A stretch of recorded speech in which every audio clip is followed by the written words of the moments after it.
राजमहल हस्तिनापुर। एक अंधा वृद्ध राजा धृतराष्ट्र संगमरमर की बालकनी पर खड़ा है।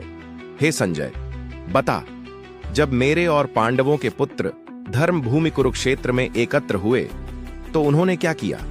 धृतराष्ट्र की चिंता में केवल युद्ध की बात नहीं, उसके मन में अनिश्चितता है।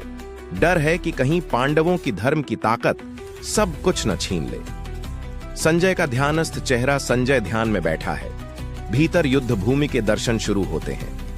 हे राजन, जब दुर्योधन ने पांडवों की सेना को सुव्यवस्थित देखा तो वह आपके गुरु द्रोणाचार्य के पास गया कि सेना विशाल और अनुशासित खड़ी है। धृष्टद्युम्न आगे खड़ा है, शंख बजते हैं, ध्वज लहरा रहे हैं।